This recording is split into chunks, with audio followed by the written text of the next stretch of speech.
Okay. I watched that thing religiously. Never got a chance to go to the parks as a kid. I didn't actually get to one of the parks. Go on your phone and order a pizza. I was like, somebody's talking about about. It's not working. The man's an Indian and he's an idiot. Sorry. Excuse me. I'm so sorry. Okay. Yeah, sorry. Use your mute button. Everyone's driving me crazy. Okay. Well, all right, I'm going to back up so you can edit that out. You're listening to a We Be Geeks Network podcast. Another world, another time, in the age of wonder. There was once a dream. You could only whisper it. Anything more than a whisper, and it would vanish. A battle between good and evil. You don't know the power of the dark side. Where shall I find a new adversary so close to my own level? Try the local sewer. You know of the rebellion against the Empire? The Avengers, Earth's mightiest heroes. Peace means having a bigger stick than the other guy. One of these days, I'm gonna have a stick of my own. I'm Groot. Welcome to the Neverland Podcast. The podcast for lovers of Disney, Pixar, Marvel, and Star Wars. I'm glad you're here to tell us these things. Please welcome your host, Jeremy. I thought he'd be taller. Yeah, I can fly. All it takes is faith and trust. Well, if it isn't the Star-Spangled Man with a plan, what is your plan today?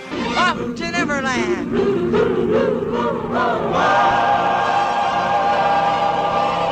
Take your pixie out of your pockets, Neverlanders. Sprinkle some of that pixie dust around.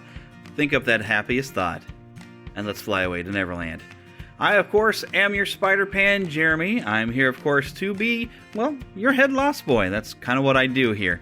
I am head lost boy in Neverland. My name, like I said, is Jeremy, but you may call me the Spider-Pan because, well, being head lost boy, that makes me the Pan, and I'm a big Spider-Man fan, and every lost boy has to have a nickname. So does every pixie.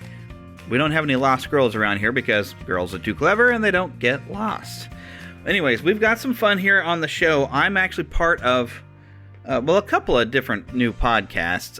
You might be familiar with Diz Radio, hosted by Jonathan Johnson. I am a part of that team. That show has returned with Halloween fun this week. He always thrives around Halloween, and so of course that show has come back. I am part of the team. I cover Disney history over there, so definitely go and check out that show. It is a great deal of fun. It's a really cool show. He has a lot of great guests on there. Also, I don't know exactly when this show is supposed to launch, but I'm going to give you a preview of it. But I've mentioned before, like Mousecast, that I was going to be working with Mousecast. Well, this is going to be a new show called Mouseketalk that is being brought around by the head guy over there at Mousecast, Barry. So, Mouseketalk, I'm not sure when we're supposed to premiere this episode. I recorded all the audio. I have edited the audio together. I'm going to send it over to Barry, I guess. I don't know when he wants to launch this thing. We're supposed to be putting out one show a month. He'll explain a little bit more about what that show's about when we actually are going to hear the audio. I'm going to have that preview audio here for you, so you can check out a little bit of what Mousecast is going to be like, although mainly this is just all of us co-hosts kind of introducing ourselves. I'm going to have to basically rely on a lot of pre-recorded audio probably for the next couple of months. I have something kind of exciting to tell you. It's maybe you won't be that excited about anything in your own life. This is basically going to affect me, and as fans of this show, it's probably going to affect you a little bit too. My wife and I put in an offer on our first house this week, and it was approved. So we will be in the process of moving. The house we close the end of October, like October 28th, and then from that point on, we will begin the process of moving, and my wife wants to paint the kitchen, so I guess that has to happen first, but it's going to take up as much free time as I have, which I have very little as it is, but I'm going to have to spend a lot of time moving into my new home. And I've picked out a room that will be my nice little new studio area to record the show from, make videos from, that kind of thing. But there's going to be a lot of activity, and I'm going to be super busy, so I'm not sure what's going to happen over the next couple of months. We may have to just miss a few weeks. I may have to just go on a hiatus just for my own sanity. Because unless I can, record 2 months worth of shows here in October or something, not likely that maybe I can have enough shows for November. It's just not going to happen. Eric has thought maybe I could recycle some of the old shows and replay some, but I would have to do some editing on those because a lot of our old shows, we did cover a lot of Disney news, so I don't tend to recycle old shows. In fact, I have at points thought of putting the old shows up for Patreon only, and then, maybe not have the other ones available. I've toyed with that idea, a lot of different stuff. By the way, Patreon support will be more important than ever because I have a house payment now I've got to deal with, which is actually about $300 higher than the rent I've been paying. So I've got to step up some things. I am looking to increase, as you probably know, I work 3 hours a day at a radio station every morning. I'm doing the morning drive time pretty much. Well, I'm looking to expand. I need to do more work than that. Right now, I'm driving with a company called Dispatch. It's kind of like Lyft and Uber, but except for it's courier work. And I've been driving with them, but so I end up spending like $100 a week on fuel for my car to drive my personal vehicle around to work with this company. And I've been averaging making about $200 a week. So if you take $100 of that away, there's $100 weekly that we've got as an income, and that's pretty much grocery money for the week. So, I'm just living week to week off of that. And with, considering I'm only making about $30 a day, it's really runs everything very, very tight. So I need to get another job, and I could save us a lot of money by not driving all the time. Fortunately, at the radio station I work at, an administrative position has opened up. I'm going to try to get in on that. It is another part-time position for administrative assistant. They need somebody to answer phones. I can answer phones, So, but the nice thing is if you put that part-time work with the part-time work I'm already doing, that would turn me into a full-time employee, and I would gain some benefits and actual paid days off and sick days, which would be nice because I would like to have some paid time off come around Christmas time. That's kind of nice. It's going to take a while before I earn a lot of vacation time, I'm sure. But that would also make it very convenient because I've already driven up to, it's a 45-minute drive for me every morning to go to Cameron, Missouri, where this radio station's at in a small town. It would be very nice for me to just work from there my entire day and then just come home. So the boost in pay plus the lack of expenses could really balance things out for me. Although I have reached out to some other different companies in the area to do maybe some production on commercial production because I have done that now at the radio station. I need to update my website. My private, personal, professional website would be the right phrase for that. I've done ads for different companies in the area and for the Kansas City Renaissance Festival and things like that. So I've done some voiceover now for some ads that play on our radio station.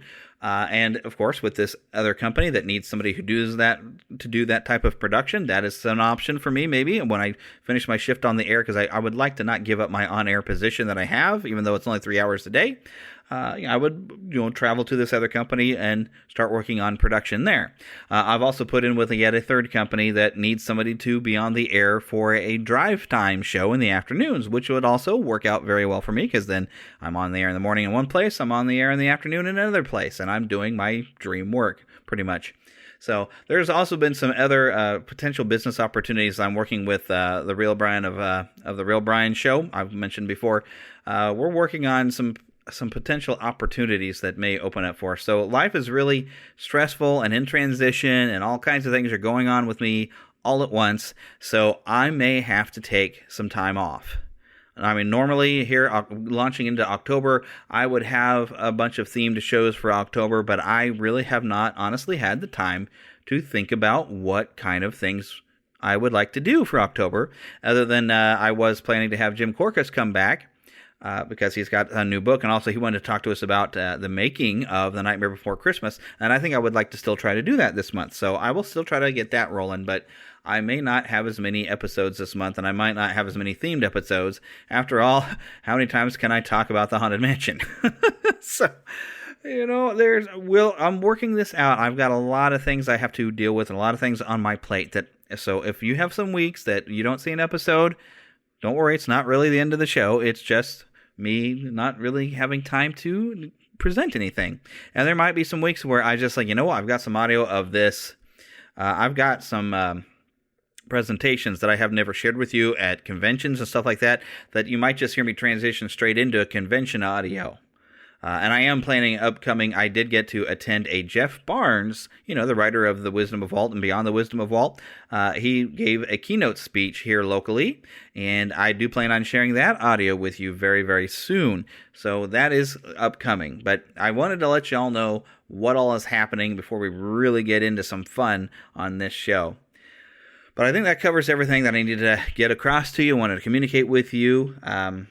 Like I said, visit our Patreon page. The support there is more important than ever to keep this show going, as I have to adjust for my house payment. My insurance is probably going to go up because instead of just renter's insurance, I got to get fire insurance and hopefully not flood insurance. But, I live in a tornado alley. I might have to have some good insurance for a tornado, which hopefully is not going to hit our house. This house has stood there. It was built in the 1960s, so it's been there a good long time. But anyways, that's what's going on here. But enough of me babbling on about this. I want to dive into a little bit of some interesting news that I found this week.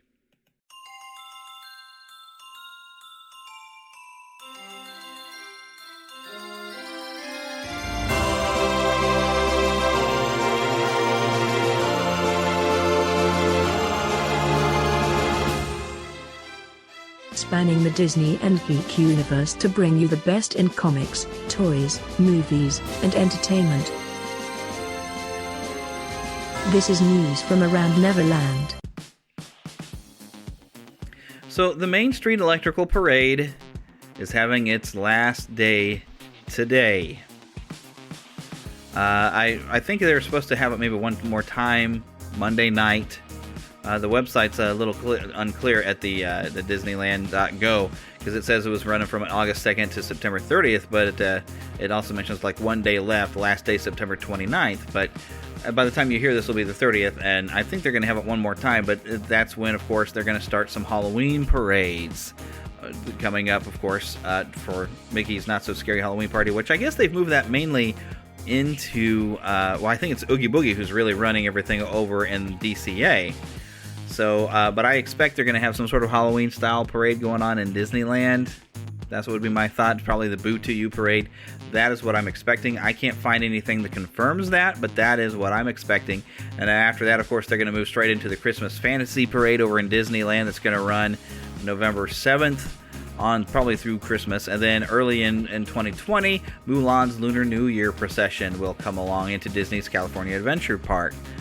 Now, of course, in Disneyland, after the Christmas parade and the holidays is all done with, I'm not entirely certain exactly what parade we're getting that's going to replace maybe in an evening. I have heard that there's some new stuff in the works. Not exactly sure what that is, but we'll keep an eye on it and we'll let you know when we find out a little bit more.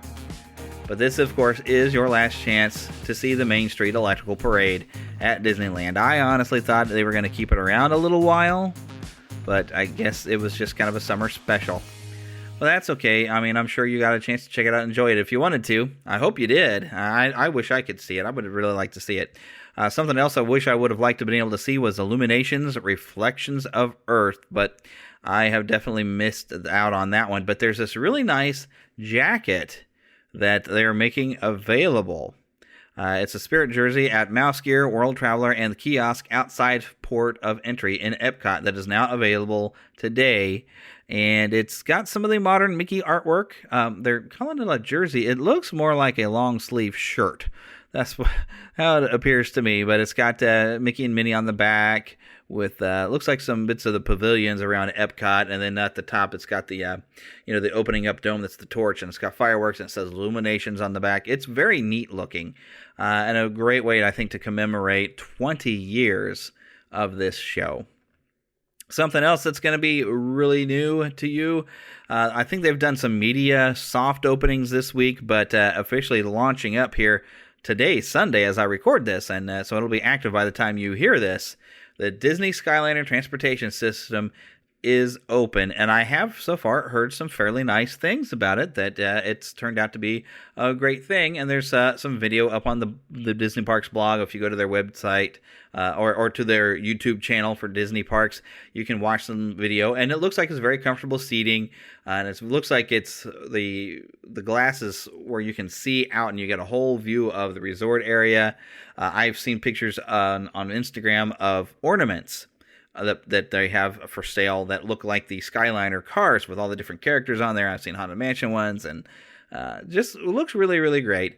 And so it is open, and people seem to really think it's going to be super neat, or that have ridden it. They've, a lot of nice things have been said about it. So this apparently turned out to be very, very cool, and it's a great way to get around the parks and get a good different view. I don't think it's necessarily fast moving, but you get to view the resort. And I almost wonder, if you got onto Disney property, if you couldn't just ride the thing around a little bit, even if you're not heading to go inside a park, just be on resort property and just park somewhere. It's like, I want to just come and ride the Skyliner.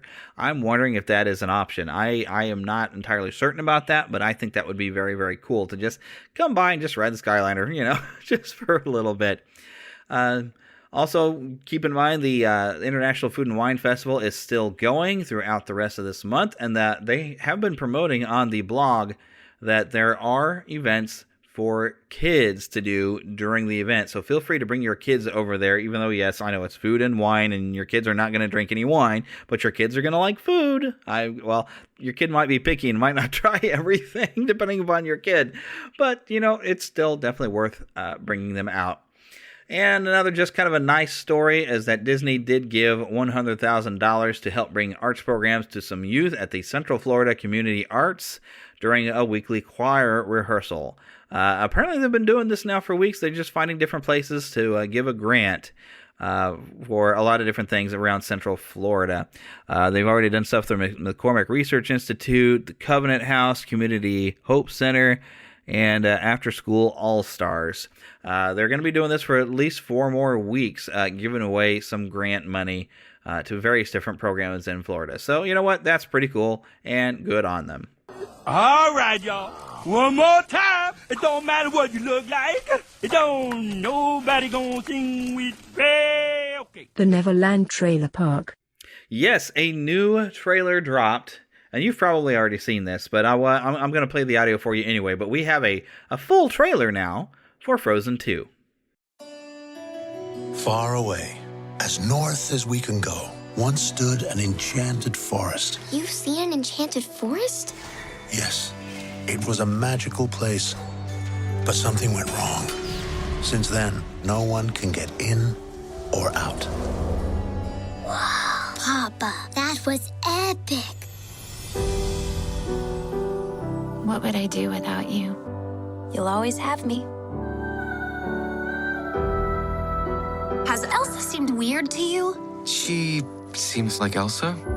There's this voice. Voice? What does that mean?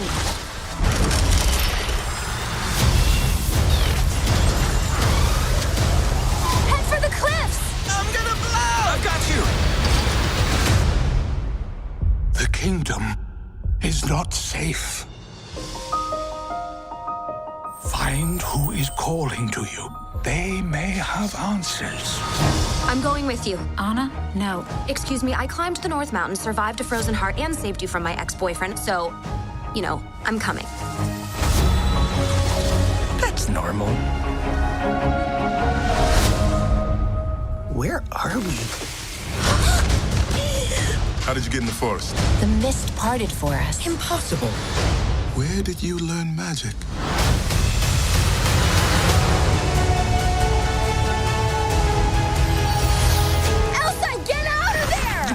Follow me into fire. Then don't run into fire. Magic is very alluring. Without you, she may lose herself to it. Protect Arendelle at all costs. I believe in you, Elsa, more than anyone or anything.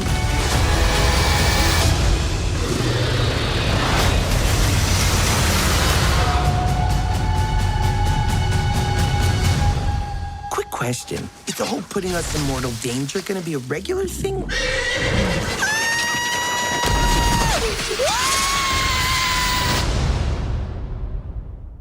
I have to say, this one got my attention. This is more like it. This kind of gives... Because, you know, when they make a sequel, a lot of times I'm like, okay, why are you making the sequel other than money? What of the story gives you good justification for a sequel, you know? Some stuff, you just know it's a franchise. Superhero movies, you just know it's a franchise. You just kind of expect it. And they really, with the Marvel Universe, they have had a great ongoing story throughout films with all these varying different characters. You know, you knew it was going somewhere. It was very cool. We were watching the slow development of the Infinity Gauntlet and all that stuff. You know, and Star Wars, of course, is kind of a franchise. We always expect a certain amount of sequels. Speaking of Star Wars, there was something I would like to maybe bring up, but I'm not going to, that Mark Hamill did something I think was pretty uncool on Twitter. And it's one thing that you have opinions on things politically or whatever, but he kind of did something that was below the belt, low blow, kids are off limits kind of thing. But I don't want to get into it. I don't like to focus on negative things in here, but that really, to me, hurt. I mean, I still love Star Wars, but wow. Yeah, I'm going to skip past that, though. If you would like to check into it, I'm sure that news is going to be everywhere. That's something that dropped today. But I try to ignore celebrities of what they do in their regular life unless I find out that they're doing something cool in their regular life. I don't get into gossip things, and really celebrities disappoint you with their personal lives all the time. So I just, you know, I would rather enjoy the entertainment. You know, although it's fun to interview some of them, you know, especially the ones that don't get any notice, like voice actors and puppeteers that I don't think get enough attention for their craftsmanship. Anyways, but yeah, I was talking. Let me get refocused here. So Frozen 2, you know, so far, you know, I hadn't seen anything that really got me excited to be like, okay, this still just seems like, hey, look, we're gonna do more of Frozen because we made so much money off of it. We need to make another one. But this one presenting at least, okay, here is some general ideas of what we've come up with for an interesting story, and it's still left plenty enough vague. We don't know what's going on, but we've learned now about this enchanted forest, an enchanted kingdom that Elsa and Anna's parents knew about, and I still think Elsa is actually from that kingdom. I think this is what they're going to find out. There used to be friendly at one point, but something has gone wrong, and so there is some sort of evil at work, apparently. Hopefully we get a good villain and not a surprise weak villain like the first one, so it'll actually hold my attention the entire time. But this one looked kind of fun and adventurous and exciting and more fun with Olaf, and I'm in. I even like that at one point we see Anna was holding an ice sword, like a sword made out of ice. I thought that was kind of cool. The one thing that I would have to have a question is, maybe I need to go back and look at the frame where you see her holding it in the trailer, but she looks like she's holding this ice sword in her bare hands.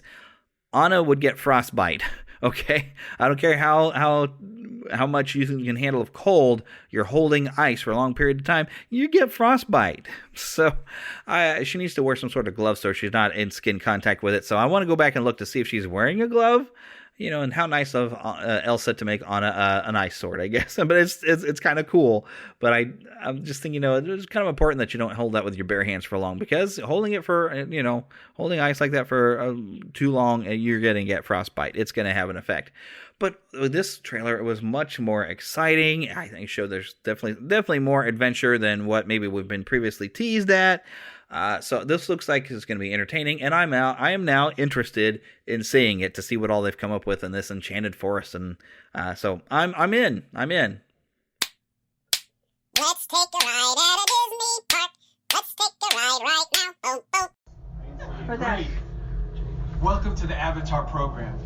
Soon you're going to have a chance to undertake an amazing Navi rite of passage, flying on the back of this powerful animal called an Ikron, or as we call it, a banshee. The way you're going to do this is by being matched to something called an avatar. And I'm here to help you guys get ready. But first, we have to scan you for Pandoran microparasites. All right, everyone, stay on your number and move your arms a bit. Okay, start scan. Okay. You've all got them. But don't worry, they're very common around these parts. Let's start the decon. Initiating GMR decon. Stay still over your number. You're not going to feel a thing. You're doing great. They're all clear. Great. Now let's go over how all this works. Like I said before, you're going to be matched to these things called avatars, which look a lot like the Na'vi. They're created by blending human DNA and Na'vi DNA. Once we match you to an avatar, thanks to a special link chair, your mind will be able to control that avatar. Using avatars to fly this way was all figured out by my boss, Dr. Jackie Ogden. She leads our science team, which is part of the Pandora Conservation Initiative, and we're here in the Valley of Moara studying banshees and their environment. Over a generation ago, this enormous company called the RDA created a lot of damage to the area through their bad mining practices and conflicts with the Na'vi. Just like on Earth, it can take decades for ecosystems to recover. One way to understand what's going on with an ecosystem is to study what are called keystone species. These are animals like tigers, jaguars, seals. The banshee is one of these important animals. Dr. Ogden is the foremost expert on studying the Ikran and has spent years researching them. Unfortunately, banshees live high in rookeries and humans can't get anywhere near them without becoming their lunch. But the Na'vi and avatars can. In fact, the Na'vi have been riding on the backs of banshees since their earliest history. Thanks to science, avatars can ride on banshees too. That's why you're linking to an avatar. It was Dr. Ogden who restarted the Avatar program. It's because of her that you're able to go through this rite of passage today. Pandora is a breathtaking natural world. I cannot wait for you guys to see it for yourselves. So, let's get ready for our next... Huh? You wrote it here. I'll be right back. Put the standby system on, quickly. Okay, to get you flying on a banshee, we need to find each of you an avatar. Let's prep the genetic sampling. I'm on it. Okay, first we need to find the compatible match of your genetic material with the genetic material of one of the avatar bodies that we already have. Once we do that, you'll be able to link to that avatar and fly. Help us out and move around a bit. Almost. Yes, got it. Now, let's find you your avatar matches.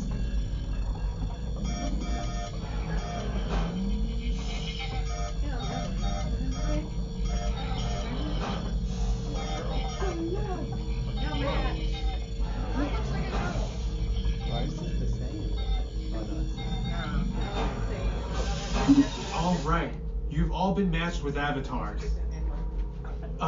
Looks like they're ready for you in the next room. When the door opens, please go inside, all the way in, and stand over the same number that you're standing over now. And I'll see you in there.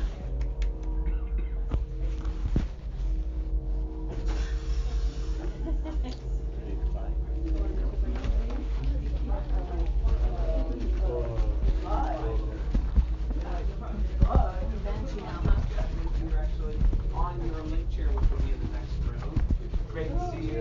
Congratulations. Good morning, everyone. Great to see you. Happy birthday. Thank you. Great to see you. These are your advisors. You're going to hold on to them. Don't put them on just yet. Wait till you're on the lecture.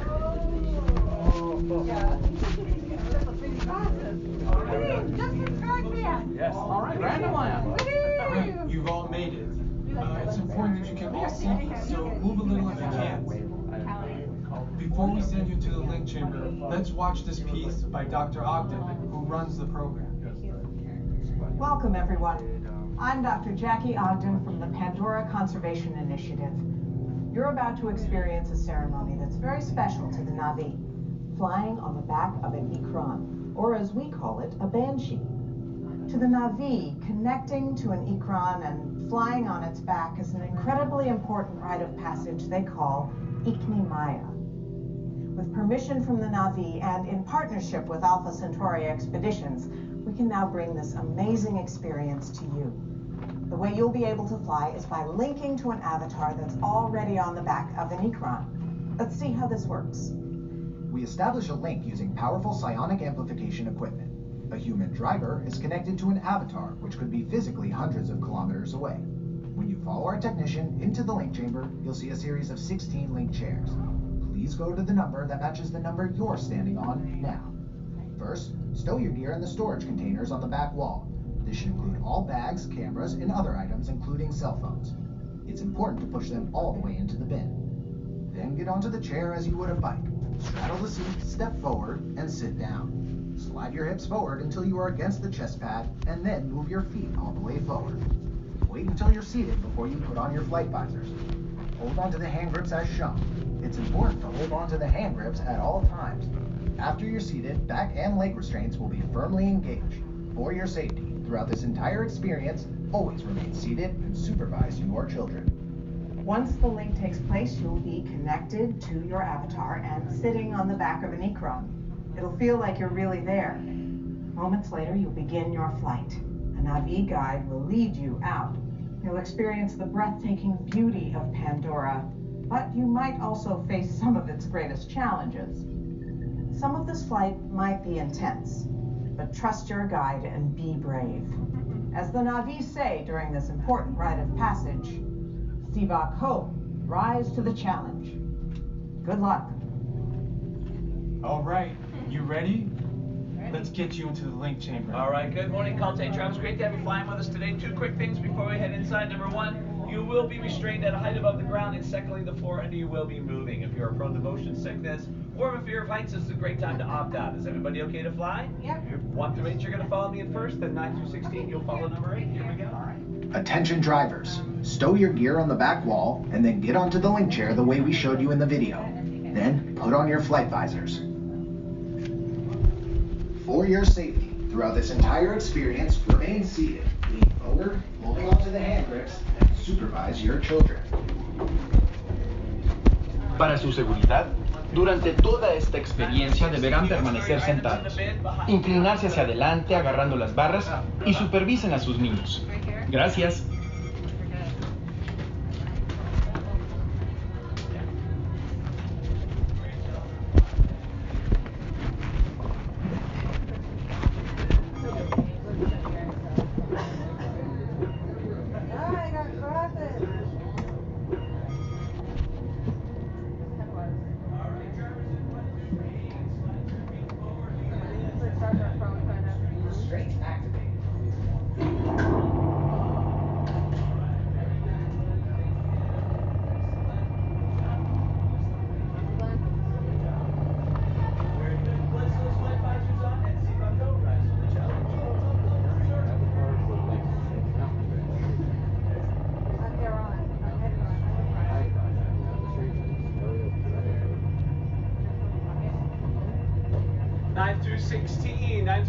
Slide your feet forward, lean into that chest pad. Here comes your restraints. Restraints activated. Great job, everybody. Thank you so much. Good job. Thank you. Excellent. Very good. Go ahead, place those flight visors on. And as the Na'vi say, Sivako, Later. Sivako.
Ladies and gentlemen, your linking process will take place momentarily. Please remain seated, keeping those hands on the hand grips for me, and enjoy your flight. Arayo.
Step off the link chair, gather your belongings, and exit the link chamber.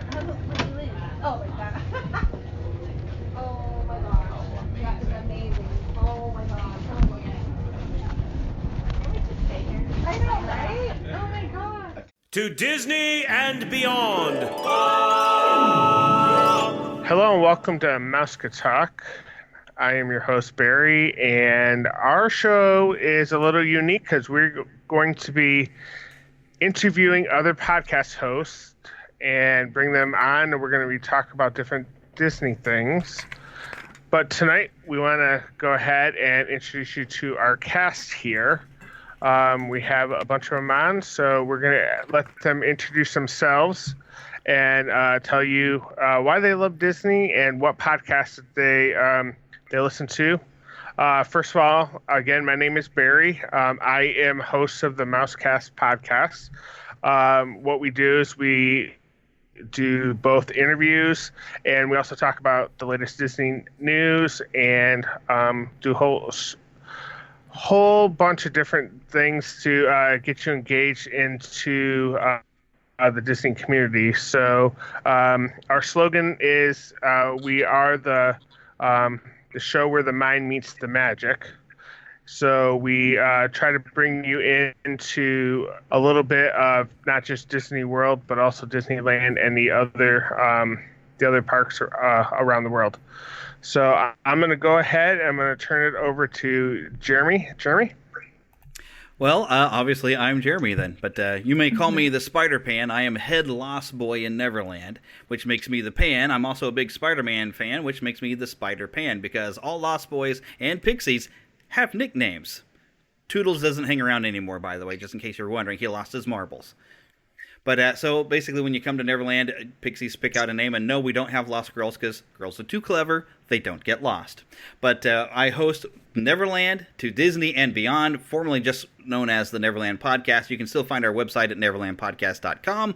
But I needed to make the show a bit more specific, so that's why I added the subheading to it. So when you go searching for us, if you go to neverlandpodcast.com, you can find where to find us. You know, we're on Apple Podcast, we're on Google, we're on Stitcher, we're everywhere. I even have, of course, a YouTube channel that is under Neverland to Disney and Beyond, where I post gaming videos occasionally and other fun videos. Topical things pop up there. I also have my personal YouTube on Spider-Pan, so I'm kind of everywhere. You can follow me on Twitter, NeverlandPcast. I believe Instagram, I'm under the Spider-Pan as well. But I put up some pictures here recently of my adventures in Toonfest in Marceline, Missouri, where I visit every year. That, of course, for anyone who doesn't know, is Walt Disney's boyhood home, and that place is magic. Now, my Disney fandom kind of goes back to being a little kid and watching the Disney Channel and sitting there watching Donald Duck Presents and watching the old classic cartoons, watching all of the animated movies. And I think the one that really first struck me as fantastic for the animated was that I got obsessed with was Little Mermaid in 1989. But I never got to go to any of the parks as a kid, and I didn't make my first park visit until I was like 32 years old. And that, I call it kind of a life-changing experience. Because there's one thing, of course, to be a fan of the films and the animation and love all that. But going into the parks is a completely different experience. But I only have one park visit to my namesake back in 2009. The only time I went, and it was on somebody else's dime. I'm one of those people that I'm poor, I can't afford to go, and they keep, pulling the carrot further away on the stick here lately with the prices. But I will get back there, and my wife has never been, so she doesn't fully understand the sickness. So I started a podcast mainly because I used to record myself as a kid, and I always kind of dreamt of being in radio.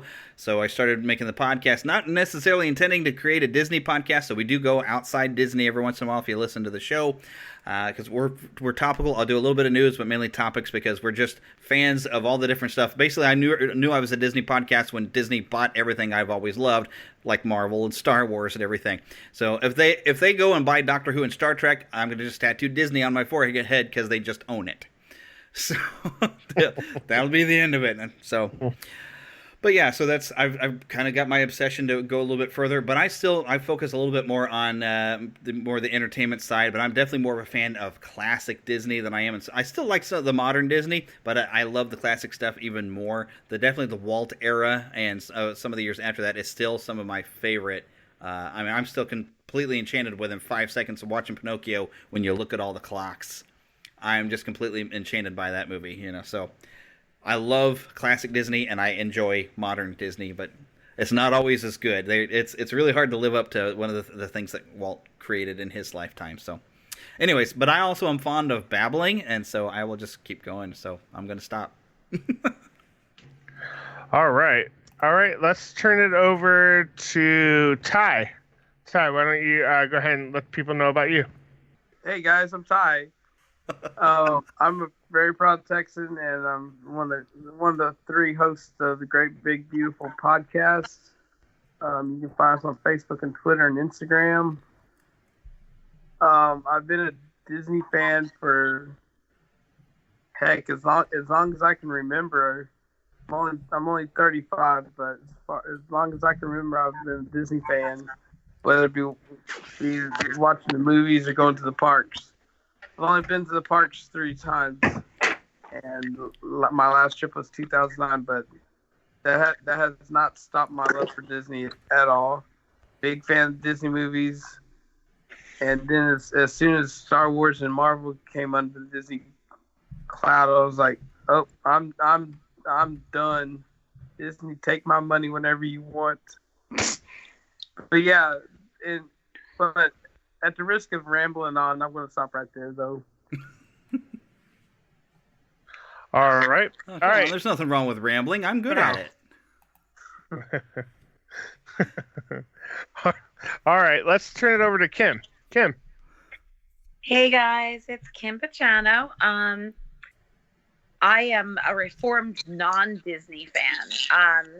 So I went to Disney when I was a kid, and I loved it, of course. But as I grew older, I really was not a huge Disney fan. I didn't watch a bunch of Disney movies at all. I met David, my husband, who's on Barry's other podcast. And it was about 8 years ago. My husband was a huge Disney fan, and we had our son, and my husband wanted to go to Disney. And I was like, ugh, I want to travel the world. I don't want to go there. I had no interest. I thought it's all fake. I really had a bad view of Disney. I liked it as a kid. There was things that I loved as a kid. But we went, and my son has autism, so I was a little bit nervous about how Disney would treat him, or how he would welcome Disney. And if he would get it, you know, if you're an autism parent or a parent of special needs, you sometimes don't know if your kid is going to react the way other kids react or want that. And I didn't want to be disappointed. Well, I wasn't. We went, and just everything that they did in Disney changed my mind as to how they treated him, how they accommodated him. He was 4.5. And I'll never forget, the first thing that just got me was him meeting Mickey Mouse. And I thought that maybe my son wouldn't care, wouldn't get it. He got it, and he hugged him so, like, this huge hug. And all the memories came back to me. And I realized that this is amazing, you know, and it was a great trip. And there was other things that happened during that trip too that just, I don't know, reestablished my wonder and the magic of Disney. And mostly with my son and my husband, and we all had a great time. And it was actually the first vacation that we had in a long time that we could all relax, because we would always go to the beach. I love the beach. We're from New Jersey. We have great beaches here. And my son loves the beach, but it's hard to keep him at the beach entertained. He's running around. I'm always building sandcastles. I'm exhausted at the end of the day. And even though at Disney, at the end of the day, you're tired, in Disney, he was tired. He was entertained. And my husband and I could have a drink at the pool or relax. And it was just great. So since then, we've been hooked, and we became DVC members shortly after. And we started our own Disney group. Now that's Disney, a couple of years ago. And it's everything to us now. All 3 of us, me, Colton, and my husband. So we just love it. And that's where we're at. I'm a teacher. I teach first grade. And I'm a crafter. I make stuff. So I'm busy, and we live in New Jersey. So we don't go maybe twice a year. We're lucky. Usually definitely once a year for a good long trip, like 11, 12 days. And that's me, Kim. That's it. All right. Thanks, Kim. Let's jump over to Dawn. Hi, I'm the one that screamed because I have a 3-ring circus over here. Am I off? Okay. I have a 3-ring circus over here, and my son's ordering DoorDash, and I'm a one-woman show, so I'm doing everything by myself and working 2 jobs. So I got a little frustrated because we ordered DoorDash about an hour and a half ago. So, and it's not here. And I don't care, but he's mad at me and saying, "Where's the food?" So, as to why I like Disney, and you can edit all that, but I grew up in Florida. I've been to Disney World, Disneyland, both of them. Disney World, I would say close to 100 times, maybe more. I have another home there, so I try to go as much as possible. I'm not a big fan of Houston, so I don't like the fact that we don't have a theme park or anything that really brings families together in the city. So I try to bring my family as often as I can. Epcot is probably, Epcot and Magic Kingdom are probably my favorite parks. I do have a special place in my heart for Disneyland since that's where Walt originally went. And I've done many of the tours there, as well as Disney World. I've ran a half marathon at Epcot for the food and wine. Let's see. I've been to Chicago to the home where Walt was born. I've done the fire station on Walk in Walt's Footsteps tour. So I've done a lot of the things that I haven't seen Marceline. I did go to the candy shop, though, at Downtown Disney and Disneyland, Marceline Candy Shop. That's as close as I've gotten to his hometown. And then, his second hometown. And then, one thing that was really fabulous is the carousel in Griffith Park in California. That's where he actually got the inspiration to build a theme park before any of it was ever done. And I guess if you know the history, you would have found that out. So I rode that carousel, and they have has anyone else ridden that, by the way? They have, when you're there, they have a section. After you get your ticket, they still have a paper ticket, which I love. It's very nostalgic. Same wooden horses, preserved with an organ playing.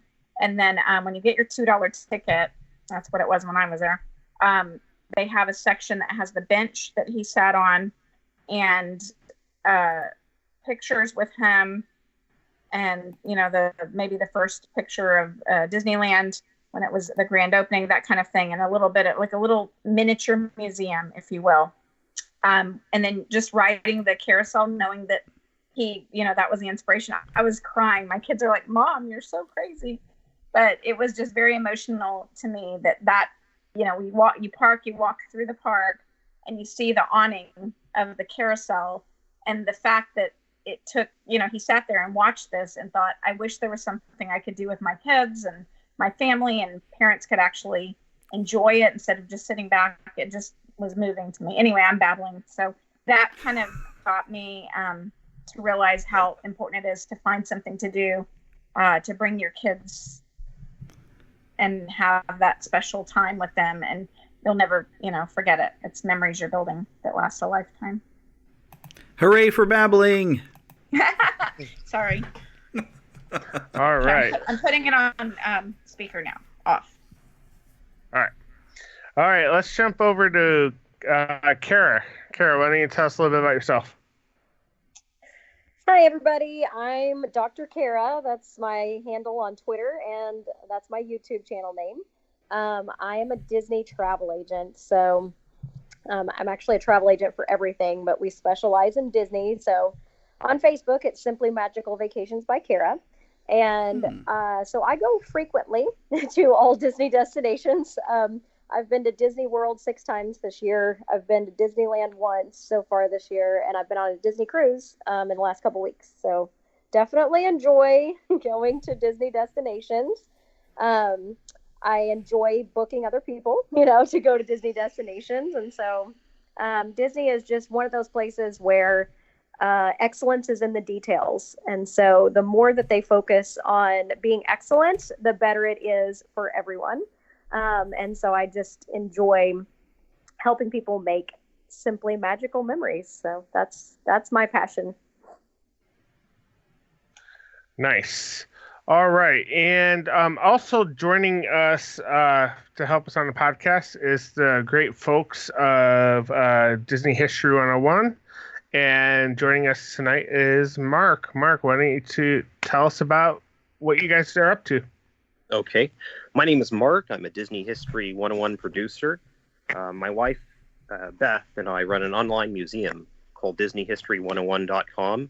We like anything Walt era, television shows, attractions, and films.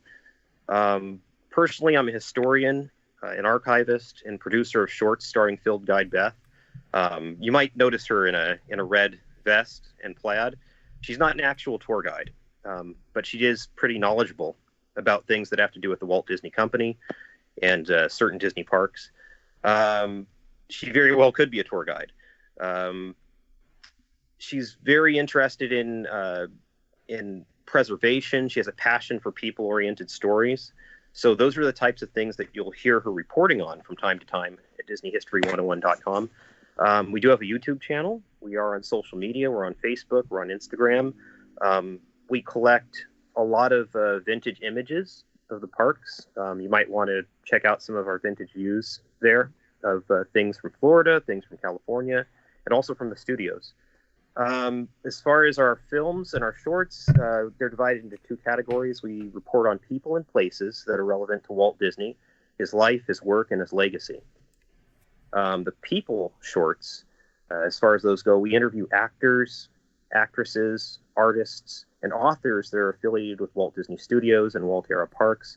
I don't know if you've heard of Dave Bossert, who wrote a book about Oswald the Lucky Rabbit last year, or Mindy Johnson, who wrote a book called The Women of Ink and Paint, or Marcy Smothers, who wrote a book called Eat Like Walt. Well, we had the opportunity, because of our location here where we live, to interview them and pick their brain about some content and things to look forward to in their books.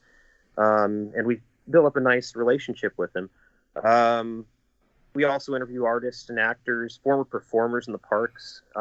We just had the opportunity to interview 3 former Matterhorn climbers from the 1960s. And it was interesting because it was a reunion. So we got to bring them back together, and they were so inspired by it that they went off and they climbed, they headed to Zermatt this month. It's kind of cool. Yeah, they're like in their 70s and they're headed to Zermatt. So we're like looking forward to getting updates as far as where they've gone and where they've who they've met. Places, this is very important, but we support local museums, nonprofit 501c3s, and private collections that preserve Walt's life's work and his legacy. We do a lot of traveling in order to present these stories, and we touch upon mainly lesser-known Walt-centric secrets and locations. So we've been to the carousel that you mentioned, the Spillman carousel that inspired Walt to build Disneyland.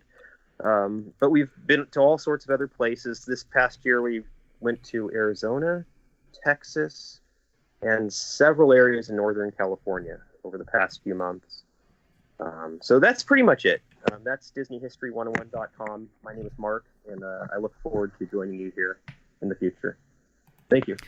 And I thought your name sounded familiar. And when you mentioned Disney History 101, I was like, oh, that's why I know your name. Okay. Because I know I've been following y'all on Facebook. I think y'all have a podcast too, don't you? No podcast. This is actually untapped water for us, but we're looking forward to it. We like okay. I think it was maybe Disney History Institute I was thinking of. Yeah. They have a good podcast too. Yeah. History. Yeah. And a good Facebook page too. Right. All right. So you've met the majority of our group here, and like I said, our goal and our aim here is to bring the Disney community, especially podcasts, together to come and talk to each other about different Disney things. It may be a topic, it may be the latest news that's going on. It'd just be interesting just to pick the brains of those other people who are out there in the podcast community and see what their thoughts are for just whatever's going on. And our hope is that you will find our podcast entertaining. One little special thing about this podcast is that it's a monthly podcast, so you're only going to hear us once a month, and that gives us enough time to find podcasters to come on to want to talk with us and to get it out to you so you can enjoy it. So we're going to go ahead and wrap up the show, and I am thankful for all the co-hosts here that are here tonight, and I'm excited to do this, and I hope they are too. And until next month, have a great day. Bye. Bye. Bye. Bye.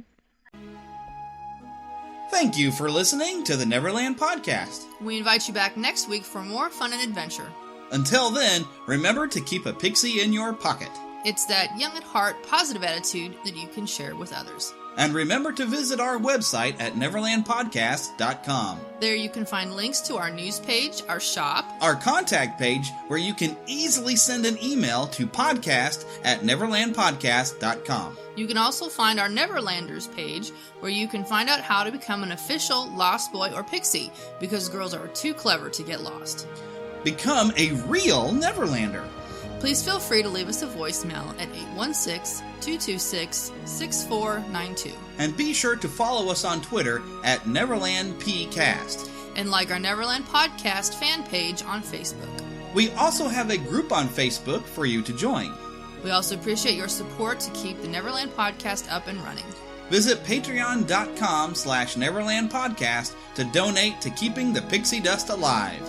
Copyright content featured on the Neverland Podcast is copyright of their respective creators and used under fair use license. All original content is copyright of Blue Band Productions, and a very special thanks to Yeehaw Bob Jackson at yeehawbob.com for our new ending music.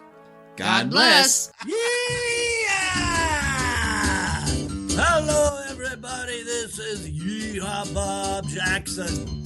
Neverland Podcast, we love you. Neverland Podcast, we love you. Neverland Podcast, it's true. Neverland Podcast, we